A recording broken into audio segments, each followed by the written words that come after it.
নেতৃবৃন্দ এবং আগত 12 জন ভোটের কর্মীদের সবাইকে আমার সালাম জানাচ্ছি। আসসালামু আলাইকুম। প্রিয় বন্ধুরা, আমাদের ব্যানারে আজকে দেখতে পাচ্ছেন যে সেই একটি নির্বাচনের জন্য রোডম্যাপ ঘোষণা, মানুষের জানমালের নিশ্চয়তা এবং বিচার বিভাগ এবং ফসিল শেখ হাসিনার বিচারের তথ্যে আজকে বিক্ষোভ সমাবেশে। প্রিয় বন্ধুরা, আমরা যার বিচার চাচ্ছি এই শেখ মুজিবুর রহমানের শেখ পরিবারের যে প্রকৃতি এবং তার যে দুর্নীতি, এটা শুধু আজকে শুরু হয় না। আমরা 15 বছরে যার বিরুদ্ধে একটি আন্দোলন এবং 2024 সালের 15 আগস্টে ছাত্র জনতার গণহত্যার মধ্য দিয়ে যাকে পালিয়ে যেতে বাধ্য হয়েছে ওই ভারতে, এই শেখ পরিবারের শুধু বিচার যদি করা যেত, কারণ এই শেখ পরিবারের শেখ মুজিবুর রহমান ছিল দুর্ভিক্ষের জনক, লক্ষ্মীবাড়ির জনক, বিনা পরিশ্রমে বিনা যুদ্ধে তিনি এদেশের জাতির পিতা হওয়ার সম্ভাবনা দেখেছিলেন এবং তারই কন্যা বাংলাদেশের বৃহৎ জনগণের গণতন্ত্রের উপর চাপিয়ে দিয়েছিল জাতির পিতা নামে।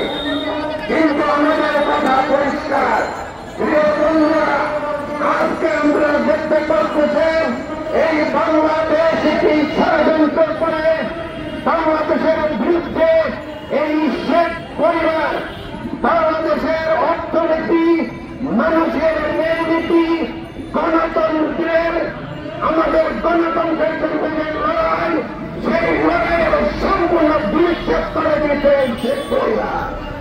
এই শেখ পরিবারকে কোনোভাবে ক্ষমা করা যাবে না। এই শেখ পরিবার বাংলাদেশের জন্য একটি গর্ব অধ্যায় ছিল দীর্ঘ 15 বছর। এই শেখ পরিবার বাংলাদেশের বিরুদ্ধে গণতন্ত্র হত্যা করে এক ধরনের বাচ্চা কায়েম করেছিল। এই বাচ্চা বাংলাদেশের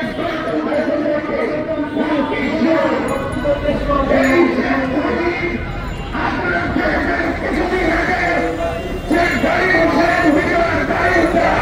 অস্ত্র নিয়ে বাংলাদেশের পক্ষে স্বাধীনতার জন্য যুদ্ধ করেছে, এই জালিম বলেছেন যে শেখ মুজিব একটি সেনাবাহিনী কর্তৃক নিহত হয়েছে, কেউই তাকে শহীদ করে না। কিন্তু এই শেখ মুজিবের শেখ পরিবার যদি বাংলাদেশের বিচার করা হতো, আজকে বাংলাদেশে এই ষড়যন্ত্র দেখতে হতো না।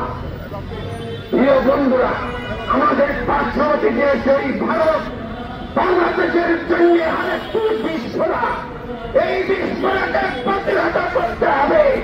কারণ এই শেখ পরিবারের ছাত্র ছায় ওই ভারত সাম্রাজ্যবাদ এবং বাংলাদেশের বিরুদ্ধে যে ষড়যন্ত্র চালাচ্ছে, একটি স্বাধীন রাষ্ট্রের জন্য এইটি হুমকি সহ আজকে জুলাই আগস্টের পরে ছাত্র জনতার হত্যার পরে যে সরকার প্রতিষ্ঠিত হয়েছে, এই সরকারের কাছে আবেদন জানাবো আর সময় ক্ষেপণ করবেন না।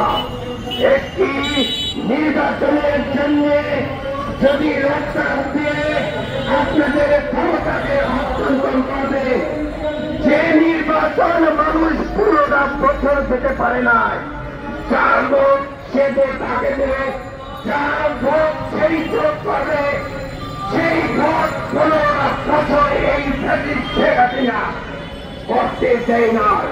আজকে ওই শেখ হাসিনার পুজো করে পুলিশ প্রশাসন, জনপ্রশাসন, এমনকি ওই বিচারালয়ে এই হাইকোর্টের পাশে যে বিচার আমাদের হাইকোর্ট, এই বিচারপতি পর্যন্ত এই শেখ হাসিনা এক ব্যক্তিকে পূজা করে বাংলাদেশকে ধ্বংসের দ্বার প্রান্তে নিয়ে গেছে।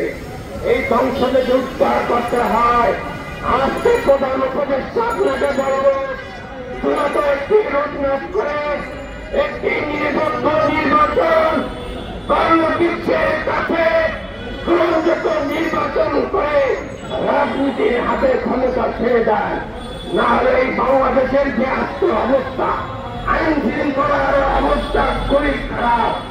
মানুষ নির্বিঘ্নে চলাফেরা করতে পারছেন না, জীবনের হাতে হুমকি আছে। ওই জয় বাংলা দিয়ে বাংলাদেশকে আর হুমকির মুখে ফেলে দেবেন না। মূলত এই জয় বাংলার স্লোগান যারা করেছিল তাদেরকে আটক করে গ্রেফতার করে ওই রাজ্যে ষড়যন্ত্রের জমি শেখ হাসিনাকে গ্রেফতার করে তুরন্ত আইনের কাছে সমর্থ করে এদেশে প্রচলিত আইনে যেভাবে নিরহ বাংলাদেশের জাতীয়তাবাদীরা জামায়াতে ইসলামের নেতৃবৃন্দকে হত্যা করেছিল, সেইভাবে যদি ফাঁসি কার্যকর করা হয় সেদিন হবে বাংলাদেশ রাম মুক্ত, জয় বাংলা মুক্ত, শেখ মুজিবের পরিবার মুক্ত বাংলাদেশ। সবাইকে ধন্যবাদ জানিয়ে আমি শেষ করছি। বাংলাদেশ জিন্দাবাদ, বাংলাদেশ লেবার পার্টি জিন্দাবাদ, ভারতীয় জোট জিন্দাবাদ।